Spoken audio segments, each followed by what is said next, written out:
Untuk memenangkan pertandingan, kadangkala peserta lomba melanggar aturan. Tak hanya sekedar mencari celah, mereka bahkan sengaja berbuat curang. Hal yang sama terjadi di pemilu. Apa saja pelanggaran yang dilakukan? Pertama, kita harus mengenal jenisnya. Ada 3 jenis pelanggaran. Pertama, yang bersifat administratif.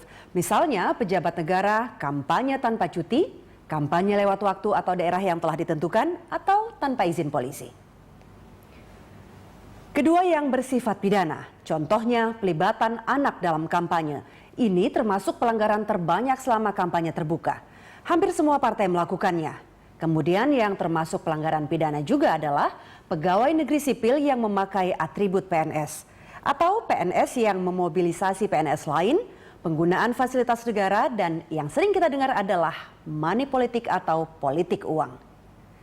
Selain 2 pelanggaran tadi, ada juga jenis pelanggaran lain, yakni seperti pelanggaran lalu lintas. Anda mungkin sering lihat konvoi simpatisan partai yang melanggar rambu lalu lintas. Dan yang lain adalah tidak melaporkan kampanye ke KPUD dan pemberitahuan ke polisi. Ada nggak sih sanksi bagi pelanggar? Jawabnya, ada.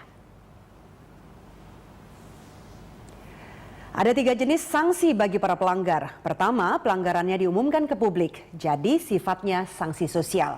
Kedua, penjara antara 1 hingga 6 tahun. Kemudian ada juga denda antara 12 hingga 72 juta.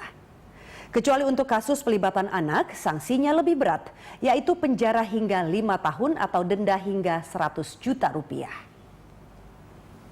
Modus pelanggaran kampanye selama sekitar 2 minggu kampanye terbuka adalah mengikut sertakan pejabat negara yang tidak punya izin, menggunakan fasilitas negara, money politik atau politik uang, melanggar lalu lintas, dan pelibatan anak-anak. Di tiap pelanggaran itu ada partai juara pelanggarnya. Anda ingin tahu partai mana yang paling banyak melanggar? Berdasarkan data Bawaslu, selama 2 minggu kampanye terbuka, Partai Hanura menempati posisi teratas sebagai pelanggar aturan kampanye, disusul PDI Perjuangan, Golkar, Gerindra, dan Demokrat. Sementara PKPI termasuk yang paling sedikit melanggar kampanye. Nah, pemirsa, ada kecenderungan partai yang punya modal besar atau banyak simpatisan menjadi partai yang paling banyak melanggar. Jangan-jangan itu juga menjadi gambaran siapa yang paling banyak melanggar saat berkuasa nanti. Amati, awasi, pilihan Anda menentukan nasib bangsa.